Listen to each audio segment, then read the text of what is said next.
Making an AC with available materials. Prepare a container box and make holes on two sides.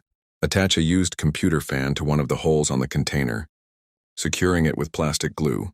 Add pipes to both holes in the container, ensuring no air leaks.